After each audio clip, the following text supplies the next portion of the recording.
ஜெய் விஜயம் படம் நம்ம பார்க்கும்போதே தெரிஞ்சு ரொம்ப அற்புதமாக வந்து கதை வசனம் எல்லாமே ரொம்ப அற்புதமாக இருந்துச்சு. ஜெய் ஆகாஷ் பொறுத்த வரைக்கும் விடாமுயற்சி அவருக்கு, பயிற்சி முயற்சி வெற்றி, அதுதான் அவர் லட்சியம். என்னை பொறுத்த வரைக்கும் நான் வந்து ராமகிருஷ்ணா படம் பண்ணுறதுக்கு முன்னாடி எனக்கு அவரை தெரியும். ஏஎல் அழகப்பன் சார் வீட்டுக்கு வந்துக்கிட்டு இருப்பார். அப்போ ரொம்ப சின்ன பையன், நான் அவரை விட சின்ன பையன். ஏன் சரிங்க? அப்போ வந்து அவர் ப்ராக்டிஸ் பண்ண எங்கள் வீட்டுக்கு வருவார். அதுக்கப்புறம் நாங்கள் வந்து குற்றாலத்தில் கிட்டத்தட்ட ஒரு 30 நாள் ஷூட்டிங்கு. அதில் வந்து எனக்கு நானும் நடித்தேன், அவரும் நடித்தார். நான் வந்து 6 மணிக்கு எனக்கு வந்துடுவேன். இவர் நைட் ஷூட்டிங் முடிச்சுட்டு திருப்பி வந்து என்கிட்ட வந்து எழுப்பி ப்ராக்டிஸ் பண்ணுவார். அது எவ்வளோ கஷ்டம் பட்டார் அப்படிங்கிறது எனக்கு தெரியும். அந்த படம் கரெக்டாக வந்து மிக அற்புதமான படம், மிக அற்புதமான நடிப்பு, அழகான டைரக்டர், பெரிய தயாரிப்பாளர் எல்லாமே இருந்து கரெக்டாக வந்து அன்றைக்கி வந்து படம் ரிலீஸ் வெள்ளிக்கிழமை, ஞாயிற்றுக்கிழமை சுனாமி தமிழகமே மிரண்டாங்க. இல்லைன்னா அந்த படம் வெள்ளி விழா இருக்குது. இன்றைக்கி அந்த படம் பார்த்தாலும் அவ்வளோ ஆசையாக இருக்கும், பார்க்கணும் போல் இருக்கும். இருந்தாலும் எனக்கு ஒன்றே ஒன்று தான் ஞாபகம் வருது. புரட்சித் தலைவர் எம்ஜிஆர் அவர்கள் லேட்டாக தான் வந்தார். ஆனால் அவர் மாதிரி வெற்றி பெற்றவர் யாருமே கிடையாது. அதே மாதிரி ஜெய் ஆகாஷ் அவர்கள் அவர் வந்துக்கிட்டே இருக்கார். லேட்டாக கூட வரல. அவருக்கு வந்து நிறையா ஃபேன்ஸு, நிறையா ரசிகர்கள், நிறையா நல்ல மனசு அவருக்கு. எங்கே எப்போ கூப்பிட்டாலும் வந்து நிற்கிற ஒரு நல்ல மனசு. நான் ஆர்டிஸ்ட் அப்படிங்கிற அந்த பந்தாலாம் காமிக்காமல் எப்பவும் வர்றவர். அதனால் அவர் நிச்சயமாக வருது ஒரு பெரிய இடத்த பிடிப்பார். அதில் எந்த வித மாற்றுக்கிறதும் எனக்கு இல்லவே இல்லை. ஆனால் எனக்கு இந்த படத்தில் ஒன்றே ஒன்று மட்டும் தெரிஞ்சு தம்பிக்கிட்ட பேசிக்கிட்டே இருந்தேன். அந்த கிளியராக இல்லை, பிக்சர் ஏதோ ஒரு மாதிரி தெரியுது அப்படின்னு சொன்னேன். அது என்ன காரணம் சார்? ஓ, அதனால் அப்படி இருக்கா? லைட் வெளிச்சம் இல்லை அது. அதான் என்னமோ தெரில அது. அப்படி வேணா சொல்லுங்கள். ஏன்னா குவாலிட்டியாக எடுங்க. ஆமாம் ஓகே. இல்லை படம் இல்லை, சும்மா பார்க்காம கூட. இப்போ நம்ம நிறையா படம் பண்ணியிருக்கோம் இல்லையா, நமக்கு தெரியும் இல்லையா. நீங்கள் போடும்போதே கிளாரிட்டியாக போடுங்க. எது போட்டாலும் சரி. நான் அவர்கிட்ட கேட்டுக்கிட்டே இருந்தேன், என்னங்க ஏன் அப்படி இருந்துச்சு அப்படின்னு கேட்டுட்டு இருந்தேன். அது இல்லை இல்லை அது இல்லை இல்லை. நான் ஏன் சொல்ல, ஒவ்வொரு தொழிலுமே வந்து பிரமாதம் பண்ணுங்க. அதாவது எனக்கு என்னன்றதே இருக்கக்கூடாது. நம்ம இப்போ புரட்சி தலைவர் சாங் எழுதினா கூட அப்படி பார்த்து ஒவ்வொரு இடமும் வந்து அப்படி ஜெயிக்கணும்னு நினைப்பார். பொதுவாக சொல்ல எங்கள் தங்கம் படத்தில் வந்து சொல்லுவாங்க, பாடல் எழுதும்போது நான் ரசித்து கொண்டே இருப்பேன் ஒரு பாட்டு. அதில் வந்து நான் கொடுத்து கொண்டே இருப்பேன்னு எழுத சொன்னார் கலைஞர் அப்படின்னு சொல்லுவாங்க. ஏன்னா அது மாதிரி ஒவ்வொரு விஷயமும் நீங்கள் பார்த்து போகணும். ஏன்னா ஜெயிக்கணும், அவ்வளோதான். ஒவ்வொரு விஷயம் நான் கிட்டத்தட்ட 2000 படம் பண்ணியிருக்கேன் மாஸ்டராக மட்டுமே. வேர்ல்டு ரெக்கார்டு வாங்கியிருக்கேன். இப்போ தான் வாங்கினேன், போன மாதம் வாங்கினேன். நான் ஏன் சொல்கிறேன்னா, நீங்கள் நல்லா வரணும். அதாவது ஒரு அப்பாவோ ஒரு அம்மாவோ வந்து தன் பிள்ளை நல்லா வரணும்னு தான் நினைப்பாங்க. கெட்டு போகணுன்னு எந்த இடத்துல நினைக்க மாட்டாங்க. நல்லா பண்ணியிருக்கீங்க. அதில் ஆக்ஷனாக இருக்கட்டும், மற்றபடி உங்கள் நடிப்பாக இருக்கட்டும். எனக்கு அது பார்க்கும்போது கதை தெரிஞ்சு, என்ன கதைன்னு எனக்கு தெரிஞ்சு. மிக அற்புதமான ஒரு நடிப்பு. நீங்கள் எப்போதுமே எனக்கு தெரியும். ராமகிருஷ்ணாவில் வந்து நான் மிரண்ட ஒரு சீனில் கிளைமாக்ஸில் வந்து ஒரே சீனு அகத்தியன் சார் சொல்லியிருப்பார். ஒரே ஷாட் அது கிட்டத்தட்ட ஒரு 12-13 நிமிஷம் இருக்கும். நீங்கள் எல்லாருக்கிட்டையும் டயலாக் பேசணும். அது எப்படி பேசுனீங்கன்னு நான் இன்னும் ஆச்சரியப்படுவேன். நான் எல்லார்ட்டையும் சொல்லுவேன், எப்படி பேசினாரு நினைப்பேன். நீங்கள் அப்படி ட்ரெயின் பண்ணிக்கிட்டீங்க அதுக்கு வந்து. ஆனால் அந்த படம் உண்மையிலே உங்களுக்கு மிகப்பெரிய வெற்றி படம். இப்போவும் சொல்கிறேன், ராமகிருஷ்ணா மாதிரி அந்த சிலம்பத்துக்கு எனக்கு எல்லாமே சொன்னாங்க. அந்த சிலம்பம் நான் இடையில வந்து ரஷ்யா போகும்போது கூட அந்த படத்தை ஏதோ பார்த்து தான் ரஷ்யாவில் சொன்னாங்க. அதை எப்படி பண்ணார் அவர் அப்படின்னு சொன்னாங்க. ஏன்னா அங்கெல்லாம் எல்லா வசதியும் இருந்துச்சுங்க. ரோப்பு கிடையாது, ஒன்றும் கிடையாது. நீங்கள் டெம்போலியன் போர்டு மிதித்து பண்ணிங்க. இதே ஏவிஎம்மில் நம்ம ஒரு ஷாட் எடுத்தோம், டெம்போலியன் போட்டு மிதித்து அடிச்சிங்க. அதெல்லாம் மறக்க முடியாது. நீங்கள் நல்லா வரணுன்னே மனமாற வேண்டிக்கிறேன். அதே மாதிரி ஜட்ஜ் ஐயா வந்து ரொம்ப அற்புதமாக பேசுனாங்க. ஐயாவுக்கு வணக்கம். அப்புறம் ஐஜேகே அவர் வந்து ரொம்ப அற்புதமாக பேசலை, அவர் ரொம்ப நல்லா இது பண்ணிட்டுருக்காங்க. பில்லா போஸ் சார், எல்லாருக்கும், காதல் சுகுமார் அவர்களுக்கு எல்லாத்துக்கும் உதவியாக குற்றமாக பிரியா அவர்கள் வந்து பிரியா அவர்கள் அதான் என்னை கூப்பிட்டாங்க. கூப்பிடும்போது ரொம்ப சந்தோஷமாக இருந்துச்சு. நான் வந்து ஆக்சுவலாக வேறு ஒரு ஃபங்க்ஷனில் வெளியே இருந்தேன். அதனால தான் கொஞ்சம் 7 மணிக்கு வரட்டுமா 7:30க்கு வரட்டுமான்னு கேட்டேன். இதெல்லாம் ஜெய் ஆகாஷ் அப்படின்னு சொன்னோடனே வந்தே ஆகணும் அப்படிங்கிறக்காக விரட்டிட்டு வந்துட்டேன். ஏன்னா நீங்கள் நல்லா இருக்கணும்னு நினைக்கிறதில்ல நானும் ஒருத்தன். நிச்சயமாக எல்லாமே வெற்றி பெறணும். நல்ல டெக்னீஷியனை வச்சு நல்லா படம் பண்ணுங்கள். அதுதான் முக்கியமான இதுவும். ஏன்னா வந்து எனக்கு என்ன யாரோ வச்சு பண்ணலாம் அப்படின்னு யாருமே நினைக்காதீங்க. டெக்னீஷியன் இருந்தால் மட்டும்தான் ஜெயிக்க முடியும். இப்போ நல்லா ப்ரெஸ் இருந்தால் தான் அவங்க நல்லா எழுத முடியும். யாரோ ஒருத்தர் இப்போ யூடியூப்பில் தப்பாக எழுதுவாங்க. இப்போ நான் கூட அடுத்த வாரம் யூடியூப் ஆரம்பிக்க போகிறேன், ஜாகுவார் யூடியூப்ன்ட்டு ஆரம்பிச்சிட்டேன், போட போகிறேன்னு தான். ஏன்னா எல்லாம் சும்மா தப்பாக போடணும், பதில் போடணும் இல்லையா. அதுக்காக நம்ம ஒரு யூடியூப் தேவை இருக்குது. ஏன்னா நானும் ஒரு 1.5 கோடி பேர் என் கூடவே இருக்காங்க. அவங்களாம் பார்ப்பாங்க. நம்ம போட்டு அவங்களா பார்ப்பாங்க. அதுக்காகவே பண்ணணுங்கிற மாதிரி ஒரு இதாகிடுச்சு. ஏன்னா இப்போ எல்லாமே நல்லவங்களும் இல்லை, எல்லாமே கெட்டவங்களும் இல்லை. பத்திரிகையாளர்கள் 99% நல்லவங்க, 99%. அது ஒருத்தர் இப்போ இன்னைக்கு கூட டிவியில் இதே போட்டாங்க, ப்ரெஸ்ன்னு சொல்லி ஒரு காலேஜ் எங்கே மிரட்டி பணம் வாங்குறாருன்னு. அப்போ நம்ம இப்போ அரெஸ்ட் பண்ணியிருக்காங்க போலீஸ், பார்த்தோம் இல்லையா? அது மாதிரி அந்த ஒருத்தர் தப்பான ஆளாக இருப்பாங்க. எல்லா பத்திரிகையாளரும் நீங்கள் தான் பார்த்துக்கணும். நமக்கு எதிர்த்தாப்புல ஏதோ ஒருத்தர் தப்பாக இருக்கான் அப்படின்னா அவனை களை எடுக்கிறது பத்திரிகையாளராக தான் இருக்கணும். ஏன்னா பத்திரிகை வந்து தூணு, இந்தியாவின் ஒரு தூணு. அந்த தூணை மாற்றுறது உங்களால் தான் முடியும். நீங்கள் எதுவுமே தப்பாக போனாக்கா நீங்கள் கேளுங்க, நாங்கள் கேட்ட தான் எதாவது சொல்லுவாங்க, இவர் கேட்குறாருன்னு நீங்கள் கேட்கலாம் அப்படின்னு சொல்லிக்கொண்டு இந்த விழாவுக்கு வந்து அனைவருக்கும் மீண்டும் ஒரு முறை மகிழ்ச்சியான வாழ்த்துக்களை சொல்லிக்கொண்டு, எப்போதுமே நான் சொல்கிறது தான், உலகத்திலே தாய்க்கு மிஞ்சின எந்த தெய்வமும் கிடையாது. அந்த தாய் தமிழ் தாய், அந்த தாய் வாழ்க, தந்தை வாழ்க. நம்ம தமிழ் உலகத்தில் நான் வந்து எல்லா இடத்துலையும் இப்போ சொல்கிறது தான், எங்கே போனாலும் சரி, நான் எல்லா ஜெர்மன் போட்டிருக்கேன், அமெரிக்கா போயிருக்கேன், லண்டன் போயிருக்கேன், ரஷ்யா போயிருக்கேன், எல்லா நாட்டுக்கு போனாலும் அங்கே எல்லா மாடும் கத்துறது அம்மானி தான் கத்தும், எங்கேயும் மம்மின்னு கத்துறதில்ல. அந்த தமிழ் வாழ்க, தமிழ் வெல்க, தமிழன் வெந்தே தீர்வான். நன்றி, ஜெய்ஹிந்த். மாஸ்டர், நம்ம ராமகிருஷ்ணா வந்து 1 மில்லியன் ரீச் ஆயிடுச்சு வித்தின் 2 months. யார் தெரியுமா? எல்லாம் நம்ம ஃபேன்ஸ் தான். நீ தான் இந்த பொண்ணு வசதுக்கு அப்புறம் பயங்கரமாக ரீச் ஆயிடுச்சு. நானும் ஒரு காரணம், எனக்கு ஒரு செயின் போடுங்க. அதோடைய சிறப்பே வந்து இந்த காதல் தினம் அன்னைக்கு வந்து இதை வச்சது தான். இல்லை, காதல் சுகுமார் இருக்குனாலும் நான் அதை சொல்லியிருக்கேன். காலையில் கவுண்டமணி சார் கூட ஒத்த ஓட்டு முத்தியான்னு ஒரு படம் பண்ணிட்டு இருந்தேன். அதை சொன்னேன், இந்த உலகத்தில் அண்ணே முதல்ல இன்டர்நெட் வழியாக காதல் தினம் படத்தில் அன்பே டயானா ஐ லவ் யூ அப்படின்னு சொல்லி முதல்ல வந்து இன்டர்நெட் வழியாக லவ் பண்ணவர் அவர் தான் சொன்னேன். ஓ, இன்னைக்கு லவ்ஸ் டேயா? அவன் உன் பேரை கூட இந்த காதில் தொங்கிட்டு இருக்குல்ல, வெறும் காதல் மட்டும் தானே, பேர் மட்டும் தானே அப்படின்னாரு. ஓகே, மகிழ்ச்சி. படப்பிடிப்பு முடிஞ்சோன்னா அண்ணன் சொல்லிட்டார் அன்றைக்கே வந்தே ஆகணும் அப்படின்ட்டு. எங்கள் அண்ணன் கூட இருக்கிற உறவு வந்து அப்படின்னு பார்த்தீங்க சொன்னால் அது வெறும் வார்த்தையால் சொல்ல முடியாது, அது வெறும் சொல்லாக மாறிடும். ஏன்னா கிட்டத்தட்ட ஒரு 20-25 வருஷமாக நான் பயணிச்சுட்டே வரேன் அண்ணனுடைய. அவர் வந்து நீங்கள் தெலுங்குலேயும் அறிமுகப்படுத்தினார். அதே மாதிரி ஒரு படம், அது இந்த ஜெய் விஜயம் படத்தில் அதை சொல்கிறது அந்த பதிவு ரொம்ப முக்கியம். மாமரம்னு ஒரு படம் 10 வருஷமாக ஒவ்வொரு கெட்டப்பில் ஒவ்வொரு பீரியடில் வர்ற ஒரு விஷயத்தை பண்ணியிருக்காரு.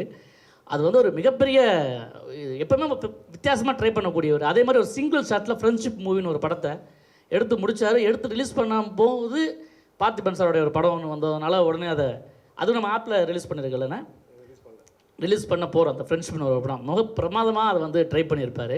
அண்ணன் வந்து நடிகராக ஒரு ஹீரோவாக பெருசாக ஜெயிச்சிட்டார். ஆனால் அங்கே பாருங்கள், இப்போ இந்த ஜெய் விஜயம் படம் வந்து ஆப்பில் வந்து அவ்வளோ ட்ரெண்டிங் ஆனோன்னே, அவ்வளோ வைரல் ஆனோடனே அதை வந்து உடனே வந்து நிறைய சேனலில் அந்த இப்போ வந்து ஆமாம் நிறைய திருட்டு ராக்கி தமிழ் ராக்கர்ஸு, அப்புறம் வந்து இந்த தமிழ் யோகி பாருங்களேன், திருடுறவங்க பூரா தமிழை முன்னால் வைக்கிறானுங்க. எனக்கு புரியல, திருட்டு ராக்கர்ஸ்னு வையே, அது திருட்டு யோகின்னு வைக்க, ஏன்னா தமிழை வந்து சேர்க்குற திருடுறதுக்கு நேர்மையாக நீங்கள் பண்ணால் ஒரு விஷயத்த பரவாயில்ல. அதாவது ஆமாம், கேஷுன்னு ஒரு இதில் வெப்சைட்லாம் எடுத்து அப்படியே ஸ்க்ரீன்ஷாட் அப்படியே ஃபுல் ஹெச்டியோட போட்டிருக்காங்க. இது எவ்வளோ பெரிய அநியாயம். அதாவது என்ன சொல்கிறேன்னே தெரில.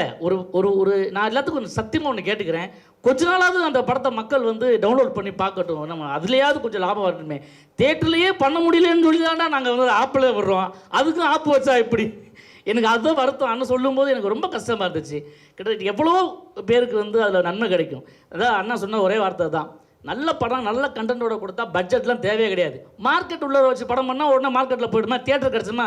கிடையாது. இன்றைக்கி மார்க்கெட் இருக்க ஒரே ஆள் எம்ஜிஆருக்கு மட்டும்தான். அவர் பேரில் தான் அங்கே சத்யா மார்க்கெட், அது என்னது டீனர் ஒரு பஜார் இருக்குது, அவருக்கு மட்டும்தான் மார்க்கெட் இருக்குது. வேறு யாருக்குமே இங்கே மார்க்கெட்லாம் ஒன்றும் கிடையாது. படம் நல்லா இருந்தால் தான் ஓடும். அது சின்ன ஆர்டிஸ்ட் பெரிய ஆர்டிஸ்ட்டில் யாரும் பார்க்குறதே கிடையாது. ஒரு மிக கடுமையான முயற்சியை என்றைக்குமே நான் உலகநாயகன் கூட தொடர்ந்து 2 படங்கள் விரும்மாண்டி வசூல்ராஜா எம்பிபிஎஸ்லாம் படிக்கும்போது அவர் பார்த்த முயற்சி. அதுக்கு பிறகு நான் ஒருத்தரை வந்து ஒரு ஸ்பாட்டில் எல்லாமாவும் எல்லா திறமையிலையும் வச்சுட்டு போராடிட்டு இருக்க ஒரு ஆள், அது யாருன்னு பார்த்தீங்கன்னா எங்கள் அண்ணன் ஜெய் ஆகாஷ் தான். என்னடா ரொம்ப கஷ்டமாக இருக்குது அப்படி நினைக்கிற நேரத்துலலாம் டக்குன்னு கூப்பிட்டுருவார். ஏன்னா நான் வந்து நடிச்சுட்டு இருக்கும்போது திடீர்னு டைரக்ஷன் பண்ணேன். உடனே அவர் இனிமேல் அவ்வளோ நடிக்க மாட்டார், நான் எங்கடா பேட்டியாட கொடுத்து நடிக்க மாட்டேன்னு, அதுவும் சினிமா தானே, நான் சினிமாக்குள்ள தான் இருக்கேன் அப்படின்னு போதெல்லாம் நிறைய கஷ்டப்பட்டேன். அந்த டைம்லலாம் எனக்கு நிறைய படங்கள் கூப்பிட்டு திரும்ப கொடுத்துட்டே என்னை தட்டி கொடுத்துருந்தாரு என் தோளில். நான் இருக்கடா உனக்கு இந்த படம் பண்ணலாம் வா, இந்த படம் பண்ணலான்னு. இப்போ வரைக்கும் ஒவ்வொரு படங்கள்லையும் எனக்கு வந்து நல்ல ஒரு கேரக்டர். அதாவது யார் எவ்வளோ பேர் இருக்காங்க சார், அந்த காமெடின்னு போட்டால் அதை வச்சு நான் கொஞ்சம் டெவலப் ஆகுற மாதிரி கிடையாது. யார் வந்து திறமையோடு இருக்காங்களோ அவங்கள நான் தோளில் தட்டி நான் தூக்கிட்டு வருவேன் அப்படின்னு சொல்லி இன்ன வரைக்கும் நிறைய கேமராமேன்லேருந்து பால்பாட்டி சார்லேருந்து நிறைய பேர் கூட்டிகிட்டு வந்துக்கிட்டே இருக்காரு. அது ஒரு மிகப்பெரிய உணர்வு. அதை சொல்லவே முடியாது, அந்த மாதிரி ஒரு விஷயம். ஸோ அண்ணன் இன்னும் பெரிய தூரம் பயணிக்க அவருடைய ஃபேன்ஸ் கிளப் எல்லாமே வந்து ரெடியாக இருக்காங்க. ஒரு வெற்றி அது ஆரம்ப பிள்ளையார் சொல்லி மாதிரி போட்டிருக்கு அப்படின்னு சொன்னால் இவ்வளோ போடுறதுக்கு பிறகு அந்த ஜெய் விஜயத்தோட வெற்றியில் தான் இருக்குது. வெற்றி அதெல்லாம் எல்லாருமே பார்க்கணும், அந்த படத்தை பார்க்கணும். அது சொன்ன மாதிரி இன்னைக்கு நீங்கள் கேட்கலாம், நாங்கள் கேட்க முடியாது, பத்திரிக்கையாரங்க கேட்கலாம். ஏன்னா இன்றைக்கி வந்து தமிழ்நாட்டில் ஹவுஸ் ஓனர் எவ்வளோ பேர் இருக்காங்க தெரியாது, ஆனால் எல்லாமே சேனல் ஓனர்லாம் இருக்காங்க. மொபைல் ஃபோன் வச்சுக்கோங்க, பூரா இன்றைக்கி வந்து சேனல் ஓனராக இருக்காங்க. ஸோ நீங்கள் ப்ரமோட் பண்ணுங்கள், சின்ன சின்ன படங்களை பண்ண வைங்க, அப்போ தான் நிறைய பேருக்கு வரும். நான் ஒரு பேட்டியிலே சொன்னேன், சின்ன பட்ஜெட் படமாக எடுக்க வராதிங்க, 2 வருஷத்துக்கு படம்லாம் வராது, பெரிய பட்ஜெட் படம் தான் ஓடுன்னு சொல்லும்போது நானே சொன்னேன் தைரியமாக, அப்படிலாம் சொல்லாதீங்க, சின்ன படம் எடுக்காதீங்க, பெரிய படம் எடுக்காதீங்கன்னு. 2 வருஷம் யார் படம் எடுக்க வராமல் போயிட்டீங்கன்னா யார் சோறு போடுவா? இந்த குடும்பத்தில் யார் காப்பா? எங்களை மாதிரி சின்ன நடிகர்களுக்கெல்லாம் இந்த மாதிரி யார் தான் வந்து காப்பாற்றுவான்னு சொல்லி சொன்னேன். திமிரு படத்துக்கு அப்புறம் ஒரு படம் ஓடிச்சுங்கிற திமிரெலாம் பேசக்கூடாதுன்னு சொல்லி சொன்னேன். நான் அதை தான் சொல்கிறேன். அதை வந்து குறிப்பிட்டு பேசினார், சின்ன படங்கள் ஓடாதுங்கிற மாயையை நம்ம யாரும் கிரியேட் பண்ணக்கூடாது. நல்ல கதை உள்ள படங்கள் என்றைக்குமே ஓடும். அதை திரும்ப நாங்கள் ஆனால் நம்ம அன்பு செல்வன் இருக்காரு, அன்பண்ணா இருக்காரு, நிறைய பேர் இந்த படம் வெற்றி பெற்றதை பார்த்து வந்துட்டே இருக்காங்க, சின்ன படங்கள் பண்ணலாம் அப்படின்னு சொல்லி. அதுக்கு என்றைக்குமே ஒரு முத்தாய்ப்பாக இருக்கிற ஒரு விஷயம் அப்படின்னு பார்த்தீங்கன்னா ஜெய் விஜயம். அது நடித்த அத்தனை தொழில்நுட்ப கலைஞர்கள், அத்தனை எங்கள் அண்ணன் ஹீரோ, அப்புறம் வந்து டெக்னீஷியன்ஸ், அந்த இன்றைக்கி விருது வாங்க போகிறவங்க எல்லாருக்குமே வந்து என்னுடைய வாழ்த்துக்களை தெரிவிச்சுக்கிறேன். ரொம்ப பொறுமையாக என்னோடய பேச்சை கேட்டதுக்கு ரொம்ப நன்றி. ஒரு ஃபங்க்ஷனுக்கு இப்படி தான் போய் உட்காந்துருந்தேன், பேசிட்டு எல்லோரும் பேச தான் கூப்பிட்டுருந்தாங்க. திடீர்னு நேரத்தினாரு ஒருத்தர் வந்தார் என்கிட்ட, சார் எல்லோரும் என்ன புதுசு பேசிட்டு இருந்தாங்க ஒருத்தர் சார் எல்லோரும் கொஞ்சம் ஜாலியாக சந்தோஷமாக இருக்காங்க, கொஞ்ச நேரம் அவங்களை அப்படியே இருக்க விடுமா, இல்லை நீங்கள் பேசுங்களேன்னு கேட்டார். இது நான் என்னதான் சொல்கிறதுன்னு தெரியல. அது மாதிரி பொறுமையாக இங்கேருந்து பேசுறதை விடுவாங்க, இங்கேருந்து கேட்கறதுக்கு தான் பொறுமை அதிகமாக வேணும். மிக்க நன்றி, வாழ்த்துக்கள் ஜெய் விஜயம், தொடர்ந்து ஜெயிப்பண்ணா. தேங்க்யூண்ணா, I love you Anna, thank you. மறுபடியும் ஒரு வாட்டி காதல் வாழ்த்துக்கள், நன்றி, தேங்க்யூ. மேடையில் இருக்கிறவங்களுக்கும் நன்றி, தேங்க்யூ. ஜெய் விஜயம் படத்துக்காக நம்ம சீஃப் கெஸ்ட் வர்றதுக்கு முன்னாடி என்னுடைய மற்ற மூவிஸ், இப்போ ரிலீஸாக போகிற மற்ற மூவிஸ் பார்த்துருப்பீங்க. மாமரம், அமைச்சர் ரிட்டர்ன்ஸ், அது எல்லாமே ஒரு மிகப்பெரிய பட்ஜெட் எடுத்த மூவிஸ். பட் ஒரு சேலஞ்சுக்காக, அதாவது பட்ஜெட் முக்கியம் இல்லை, கதை நல்லா இருந்து அது நடிக்கிற ஆர்டிஸ்ட் நல்ல ஆர்டிஸ்ட்னா அவங்களுக்கு மார்க்கெட் இருக்கோ இல்லையோ அது முக்கியம் இல்லை, அந்த ஆர்டிஸ்ட் நல்லா பெர்ஃபார்ம் பண்ணணும். அதை மைண்டில் வச்சு எடுத்த மூவி தான் இந்த ஜெய் விஜயம். அதை வந்து நாங்கள் நினச்ச மாதிரியே, நான் எதிர்பார்த்த மாதிரியே எல்லாருமே அதை ஒரு மிகப்பெரிய வெற்றியாக்கியிருக்கீங்க. இதுக்கு முக்கியமான காரணம் பத்திரிகை நண்பர்கள். இந்த படத்தோட இன்டர்நேஷ்னல் ரீச் வந்து அது என்னுடைய ஃபேன்ஸ் உலகம் பூரா ஒரு 3 லட்சம் ரெஜிஸ்டர்ட் ஃபேன்ஸ் இருக்காங்க. அவங்க வந்து அந்த படம் நல்லா இருக்கோ இல்லையோ என்னை பார்த்தா மட்டும் போதும்னு சொல்லி எனக்காக பார்த்தாங்க. பட் இப்போ ப்ரெஸ் ஷோவுக்கு அப்புறம் இந்த படம் பயங்கரமாக ரீச் ஆகி நிறைய பேர் பார்த்து, உண்மையை சொல்லப்போனால் எங்கள் ஆப் மட்டும் இல்லாமல் நிறைய வெப்சைட்ஸ், தமிழ் யோகி, அப்புறம் கேசல் ஆப், இன்னும் நிறைய தமிழ் ராக்கர்ஸ், ஒரு 6 வெப்சைட்ஸ் வந்து எங்கள் படத்தை வந்து திருட்டுத்தனமாக பைரசி பண்ணி அவங்க வெப்சைட்ஸில் போட்டிருக்காங்கன்னா அதே இந்த படத்தோட வெற்றியை காட்டுது. So thank you. அவங்க பண்ணது வந்து ஃபஸ்ட் எனக்கு பயங்கர கோபமாயிடுச்சு, என்னடா எங்கே இதை வந்து அவங்க திருட்டாங்க சொல்லி. பட் ஆனால் என் ஃப்ரெண்ட் என்ன சொன்னான்னா, ஆகாஷ் நீ நடிகனாக வந்து ஜெயிச்சிட்ட, ஏன்னா உன் படத்தை வந்து நிறைய பேர் பார்க்கணுன்னு ஆசைப்பட்றாங்க, அதனால தான் அவங்க இவ்வளோ பேரும் வந்து இதை வந்து அவங்க வெப்சைட்ஸில் போட்டிருக்காங்கன்னு. பட் என் ப்ரொடியூசர்ஸுக்கு என் இன்வெஸ்டர்ஸ், ஆக்சுவலி இந்த படத்துக்கு நான் தான் ப்ரொடியூசர்ஸ், பட் என்னை நம்பி பணம் போட்டது வந்து ஏக்யூப் மூவிஸ் ஆப். ஏக்யூப் மூவிஸ் ஆப்போட இன்வெஸ்டர்ஸ் உலகம் பூரா இருக்காங்க. ஏற்கனவே அந்த படம் வந்து ஃபாரினில் ஃபுல்லாக நல்லா போனதால் எனக்கு ஒரு தங்க செயினை லாஸ்ட் டைம் பரிசாக கொடுத்தாங்க. ஸோ அவங்க வந்து போட்ட பணத்தை விட நிறைய லாபம் வந்துடுச்சு. இந்த சின்ன பட்ஜெட் படம், லோ பட்ஜெட் படம், நான் பண்ண படத்துலேயே ஒரு லோ பட்ஜெட் படம் இந்த ஜெய் விஜயன் தான். ஆனால் என்னுடைய மற்ற பெரிய பட்ஜெட் படத்தை விட எனக்கு நல்ல பேரை வாங்கி கொடுத்துருக்கு ஒரு நடிகனாகவும் ஒரு டைரக்டராகவும் இந்த ஜெய் விஜயன் படம் தான். ஸோ ரொம்ப சந்தோஷமாக இருக்குது. ஒன்ஸ் அகெயின் இது வந்து இவ்வளோ ரீச் ஆனது காரணம் பத்திரிகை நண்பர்கள், தொலைக்காட்சி நண்பர்கள், ஊடக நண்பர்கள் தான். ஏன்னா முக்கியமாக நான் எனக்கு அவர் பேர் தெரியலை, அவர் பார்த்துருக்கேன் நிறைய ஃபங்க்ஷன்ஸில்.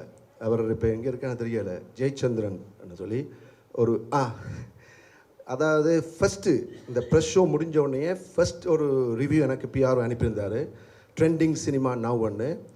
அது அப்படியே பெர்ஃபெக்டாக நான் என்ன மைண்டில் வச்சு படத்தை எடுத்தனோ அது அப்படியே டீட்டெயிலாக அழகாக எங்கெங்கே பாராட்டணுமோ அதையெல்லாம் பாராட்டி, நான் வந்து ஒரு சீனில் கிளிசரின் போடாமல் அழுதுருப்பேன். ஒரு 10 செகண்ட்ஸில் கரெக்டாக கேமரா வந்து வரும்போது என்னுடைய கண்ணிலேருந்து கண்ணீர் வரணும். அதை நான் ஃபீல் பண்ணி ஹார்ட் ஒர்க் பண்ணி ஆக்ட் பண்ண அதை வந்து அவரை நோட் பண்ணி அதை அப்ரிஷியேட் பண்ணினாரு. எப்படின்னா எந்த நடிகருக்கும் வர தைரியம் ஜெய் ஆகாஷுக்கு க்ளோஸ்அப்பில் தன்னுடைய ஃபேஸை காட்டி, அதாவது என் ஃபேஸ் அசிங்கமாக இருந்தாலும் பரவாயில்ல, பட் என் நடிப்பு வெளில தெரியறதுக்காக வந்து நான் வச்ச ஷார்ட் அதை பாராட்டினார். அப்புறம் வந்து அங்கே இருந்தார். இதே மாதிரி படம் இன்னும் 2 ஜெய் ஆகாஷுக்கு வந்துச்சுன்னா ஜெய் ஆகாஷ் டெஃபினட்டாக தமிழ் சினிமாவில் வந்து ஒரு முன்னணி நடிகனாக வருவான்னு சொல்லி பாராட்டினார். ரொம்ப நன்றி. அப்புறம் அந்த வீடியோவில் கூட போட்டிருப்போம், அதுவும் அவர் தான். எனக்கு அவரும் அதான் சொல்லியிருப்பார். அதாவது ப்ரெஸ் ஷோ முடிஞ்சு வந்தோன்னே கேட்கும்போது ஜெய் ஆகாஷ் வந்து சூப்பராக ஆக்ட் பண்ணியிருக்காரு, டெஃபினட்டாக இந்த படம் ஜெய் ஆகாஷுக்கு ஒரு ரீஎன்ட்ரின்னு அவர் சொன்னது பளிச்சிடுச்சு. இப்போ எனக்கு 5 படம் ஆஃபர்ஸ் வந்திருக்கு, வெளிப்படம். அதாவது இத்தனை நாளாக வந்து என்ன நிரூபிக்கிறதுக்காக நானே ஹீரோவாக நடித்து நானே டைரக்ட் பண்ணி நானே ப்ரொடியூஸ் பண்ணிகிட்டு இருந்தேன். எனக்கு ஆக்சுவலி டைரக்ஷன் பண்ணலாம் இன்ட்ரெஸ்டே இல்லை, ஆனால் வேறு வழி இல்லை. ஏன்னா யாரை கூப்பிட்டு படம் பண்ணலாம்னு சொல்லி பேசினாலும் அவங்க ஆரம்பிக்கிறதே மினிமம் 3 crores. ஸோ 3 crores சிம்பிளாக போயிடுச்சு. 3 crores வந்து போகிறதுக்கு யாருமே தயார் இல்லை. ஒரு மார்க்கெட் இல்லாத ஹீரோ நம்பி எந்த ப்ரொடியூசர்ஸ் இன்வெஸ்ட் பண்ண போகிறாங்க? முடியாது, யாரும் வர மாட்டாங்க. எனக்கு இருக்கிற பிஸ்னஸ் ஏதோ கடவுள் புண்ணியத்தில் நான் தெலுங்கில் வந்து ஃபஸ்ட்டு நிறைய சூப்பர் ஹிட் படம் பண்ணதால் எனக்கு தெலுங்கில் வந்து ஒரு சேட்டலைட் பிஸ்னஸ், அப்புறம் என்னுடைய நிறைய தெலுங்கு படங்கள் ஹிந்தியில் டப்பிங் ஆகி நல்லா போயிருக்கு, அதனால் ஹிந்தி ரைட்ஸ் வந்து நல்ல பிஸ்னஸ் போகுது. தமிழில் வந்து ஒரு சுமாரான சேட்டலைட் ரைட்ஸ். ஸோ இதை வச்சு என்னால் வந்து ஒரு கோடியில் படம் எடுத்தோம்னா ஒரு 50 லட்சம் ப்ராஃபிட் பார்க்கலாம். ஸோ இவ்வளோ தான், 1 கோடிக்கு படம் பண்ணால் சேஃப். அதுக்கு யாருமே முன்வராத தான் நான் வந்து நானே ஹீரோவாக நடித்து நானே டைரக்ட் பண்ணி இந்த மூவி ஜெய் விஜய் எடுத்தேன். இதுக்கு முன்னாடி அமைச்சர் ரிட்டர்ன்ஸ் படம் கூட நான் தான் டைரக்ட் பண்ணேன். பட் அந்த கதை வந்து அந்த படத்தோட ப்ரொடியூசரோட கதை. ஸோ அவங்க அதில் உறுதியாக இருந்தாங்க, அந்த கதை நல்லா இருக்குது, அதை அப்படி தான் எடுத்து கொடுக்கணும்னு சொல்லி ஆஸ் அ டேரக்டர் ஹீரோ நான் நடித்து அதை டைரக்ட் பண்ணி கொடுத்துட்டேன். அதை பார்த்து எல்லாருமே அமைச்சர் படம் வந்து கமர்ஷியலாக இருக்குது. ஏன்னா அதுக்கு யூஸ் பண்ண கேமராவே பார்த்திங்கன்னா ஒரு நாளைக்கு 36,000. இப்போ நாங்கள் இந்த படத்துக்கு ஜெய் விஜயத்துக்கு யூஸ் பண்ண கேமராவுக்கு வந்து only 5,000 rupees. ஸோ அந்த குவாலிட்டி உங்களுக்கு தெரியும், லென்ஸ் ஆகட்டும் லைட்ஸ் ஆகட்டும், அதோட பட்ஜெட்டு ஜாஸ்தி பட்ஜெட் அமைச்சர் ரிட்டர்ன்ஸ். ஸோ அது வந்து ப்ரொடியூசர் ஆசைப்பட்டாங்க, அவங்க கொடுத்த கதையை நான் எடுத்து கொடுத்தேன். பட் நான் வந்து என்னால் அவ்வளோ ரிஸ்க் எடுக்க முடியாது. 1 கோடி பட்ஜெட்டில் நான் எடுத்த படம் அது எல்லாமே புதுமுகங்கள் என்ன தவிர. பட் இதில் நடித்த அந்த நடிகை அக்ஷயா கண்டமுத்தன் வந்து இப்போ பயங்கர ஃபேமஸ் ஆகிட்டாங்க. இந்த படத்தோட கிளிப்பிங்ஸை காட்டி அவங்க விஜய் டிவியில் இப்போ ஆஹா கல்யாணத்தில் வந்து ஹீரோயினாக பண்ணிகிட்ருக்காங்க, தெலுங்கு சீரியல் பண்ணிகிட்ருக்காங்க. தென் அடுத்த செகண்ட் ஹீரோயினாக பண்ண குட்டி அக்ஷயா, அந்த பொண்ணு கூட பிஸி ஆகிடுச்சு. ஸோ இது ரொம்ப சந்தோஷமாக இருக்குது. எப்படின்னா வந்து அவங்க எல்லாருமே எங்கிட்ட சம்பளம் வாங்காமல் இந்த படத்து மூலமாக அவங்களுக்கு ஒரு பெனிஃபிட் கிடைக்கும்னு எதிர்பார்த்தாங்க. அந்த பெனிஃபிட் வந்து இந்த படம் அவங்களுக்கு கொடுத்துருச்சு. ஸோ இன்றைக்கி இந்த ஃபங்க்ஷனுக்கே அவங்க சார்பில் என்ன தான் வந்து ஷீல்டை கூட வாங்க சொன்னாங்க. ஸோ அது ரொம்ப சந்தோஷமாக இருக்குது. நான் வந்து இன்ட்ரடியூஸ் பண்ண ஆர்டிஸ்ட் எல்லாமே இப்போ பிஸி ஆகிட்டாங்க. So I am really happy. Overall Jai விஜயம் வந்து எனக்காகட்டும், இதில் நடித்த நடிகராகட்டும், இந்த படத்தில் வந்து பணியாற்றிய technicians editor Manikandan, cameraman Pal Pandi and music director Sathishkumar. பால்பாண்டியை பற்றி நான் நிறைய தடவை சொல்லியிருப்பேன். பால்பாண்டி வந்து இதில் வந்து பெருசாக டெக்னிக்கலாக ஒரு பெரிய கேமராமேனை பேர் வாங்காட்டியும் என் கதைக்கு என்ன தேவையோ அதை மட்டும் பண்ணி கொடுத்தாரு. அதுவும் ஸ்பீடாக. எப்படின்னா நான் வந்து டபுள் காஷூட் பண்ணுவேன், ஏன்னா அப்படி பண்ணால் தான் எங்களால் வந்து பட்ஜெட்டை கம்மி பண்ண முடியும்னு. அதுக்கெல்லாம் எனக்கு பாவம் அட்ஜஸ்ட் பண்ணி பால்பாண்டி நம்ம கேமராமேன் அவர் பேசவே மாட்டார். பட் ஆனால் ஒரு லைட்மென்ஸ் பண்ண வேண்டிய வேலையை கூட அவரே இறங்கி பண்ணுவார். ஸோ அந்த மாதிரி ஒரு ஹார்ட் ஒர்க்கிங். எங்கிட்ட வர்றதுக்கு முன்னாடி பால்பாண்டி வந்து யாருன்னு யாருக்குமே தெரியாது. பட் இப்போ இந்த ஜெய் விஜயம் ஃபங்க்ஷனுக்கு அப்புறம் அடுத்த மாமரம் ஃபங்க்ஷன்லையும் வந்தார். இப்போ இன்னொரு படம் என்னுடைய அசிஸ்டன்ட் சாய் பிரபா பண்ண இனிமேல் நாங்கள் தான் ஹெட்லைன்ஸ்லையும் சான்ஸ் பண்ணியிருக்கு. இப்போ அடுத்த நான் ஹீரோவாக மட்டும் பண்ணுற ஒரு படம் இன்னொரு டைரக்டர் பண்ணுறாரு, சக்திவேல் டைரக்ஷன் பண்ணுற படத்தில் கூட நான் பால்பாண்டியை தான் ரெக்கமெண்ட் பண்ணியிருக்கேன். ஏன்னா எங்கூட சேர்ந்து கஷ்டப்பட்ட ஒரு மனிதன், அவனுக்கு நான் சான்ஸ் கொடுக்கணும்னு சொல்லி மறுபடியும் அந்த படத்தில் பால்பாண்டிக்கு சான்ஸ் வாங்கி கொடுத்துருக்கேன். ஸோ எனிவே அதாவது இந்த ஜெய் விஜயம் எனக்கு ஒரு நல்ல ஒரு ரீஎன்ட்ரி, நம்ம ஜெயச்சந்திரன் சார் சொன்ன மாதிரி ஒரு ரீஎன்ட்ரி அமைஞ்சிருக்கு. இனி நான் ரிலாக்ஸாக ஒன்லி ஹீரோவாக மட்டும் நடிச்சுட்டு அப்புறம் லேட்டஸ்ட் ஸ்டேஜ் எப்போ என்னால் வந்து நடிக்க முடியாதோ அப்போ டைரக்ஷனை தொடருவேன். Okay, thank you. இந்த விழாவுக்கு வந்த எல்லாருக்கும் என் மனமார்ந்த நன்றிகள். என்னென்னா எல்லாத்தையுமே ஜெயகாசன் ரொம்ப அற்புதமாக பேசிட்டாரு. இப்போ நான் என்ன பேசுனா அவரை பற்றி மட்டும்தான் பேச முடியும். ஏன்னு கேட்டால் சினிமான்னு அவர் இப்போ அவர் சில பேர் சொல்லுவாங்க லண்டன்பாங்க இலங்கைம்பாங்க. ஒரே ஒரு தான் அவனை சொல்லணும். ஏன்னா சினிமா அப்படின்னா அது எந்த மொழியாக இருந்தாலும் வாழ்ந்தால் சினிமா செத்தாலும் சினிமா அப்படின்னு ஒரு வைராக்கியத்தில் இருக்க ஒரே ஆள் எனக்கு தெரிஞ்சு ஜெய் ஆகாஷ் தான். ஏன்னா சில பேர் சொல்லுவாங்க லண்டன்லேருந்து வந்திருக்காரு அங்கே இருக்காரு இல்லைங்க. அவர் பாருங்கள் தமிழ் தமிழ் தமிழ்னு எவ்வளோ தெளிவாக பேசுகிறா பாருங்கள். அப்படியே அட்டகாசமாக தமிழில் ஒவ்வொரு படத்தை போட்டு வருஷத்துக்கு 3 படம் நடிச்சிட்ருக்காரு. எனக்கு தெரிஞ்சு இது 3வது படம் நினைக்கிறேன். சரி சார், இந்த வருஷத்தில் 3வது படம் யார் பண்ணலை, இவர் மட்டும்தான். என்னன்னா அந்த அளவுக்கு ஒரு நல்ல ஹெல்பிங் மைண்டு. யாரையாவது தூக்கி விடணும் பண்ணணும் ஏதாவது சாதிச்சே இருக்கும் சார். சொல்லுவார் சார் அனுபவம் சார் நான் பேசுகிறேன் எப்படி இருக்கீங்க பாரு திரும்பி சொல்லுவார். நம்ம சினிமான்னு வந்துட்டோம், அதனால் நமக்கு வேறு தொழில் தெரியாது. அப்போ நம்ம என்ன பண்ண முடியும்? இப்போ சினிமா தானே, அப்போ அதுக்குள்ளே நம்ம ரெடியாக பண்ணணும் உருவாக்கணும் அப்படின்னு சொல்லுவார். அப்போ நான் சொல்லுவேன் சார் பரவாயில்ல சார், நீங்கள் வந்து திடீர்னு ஒரு நாள் லண்டனில் இருக்கீங்க அப்புறம் பார்த்தா இலங்கையில் இருக்கீங்க அப்படின்னா இல்லை சார் என்னை பொறுத்த சினிமா அப்படிங்கிற ஒரு வைராக்கியத்தோடு இருக்குன்னு சொல்லி இன்ன வரைக்கும் பாருங்கள். எம்ஜிஆரும் சொல்லுவாங்க, சிவகுமார் சொல்லுவாங்க, பாருங்க முகத்தை பாருங்கள். நான் என்னையும் பார்த்துறோம் அப்படியே தான் இருக்கார். நான் ஒரு மேக்கப் பண்ணல அதுவும் பண்ணல எதுவும் பண்ணல. அந்த ஒரு தாடி அந்த ஒரு முடி வச்சு அவ்வளோ அருமையாக நீட்டாக பார்த்தா இருங்க. அதேமாதிரி இந்த ராமகிருஷ்ணா படத்தெல்லாம் பார்த்தப்ப எல்லா படத்தையும் உங்களுக்கு மொத்தத்தையும் போட்டாங்க. பார்த்தா அவருடைய ஆக்ஷன் சின்ன 18 வயசுலேருந்து அப்படியே ஒவ்வொரு தான் அப்படியே உருவங்கள் மாறல மாதிரி வந்தார். ஏன்னா நிறையா பேர் இருக்காங்க. அதனால் ஜெயகாசன் சார் நீங்கள் எப்போதுமே எங்கள் சங்கத்துக்கும் சரி சினிமா உலகத்துக்கும் சரி நீங்கள் வேணும். ஏன்னா நீங்கள் சினிமாவுக்காகவே ஒரு உயிராக இருக்கிற போது எனக்கு மனசு ரொம்ப சந்தோஷமாக இருக்குது. வாழ்த்துக்கள், நன்றி. ஏன்னா சினிமா பற்றி தான் நான் எப்போதுமே பேசுவேன். எந்த ஒரு மீட்டிங் எங்கே போனாலும் எனக்கு பொறுத்த வரைக்கும் என்னோடய ப்ரொடியூசர் என்னுடைய டெக்னீஷியனும் என்னுடைய தான் வேணுங்கிறதுனால தான் நான் எப்போதுமே என்னுடைய ப்ரொடியூசரையும் என்னுடைய நடிகர் ஜெய் ஆகாஷ் நான் பாராட்டுறேன். நன்றி, வணக்கம்.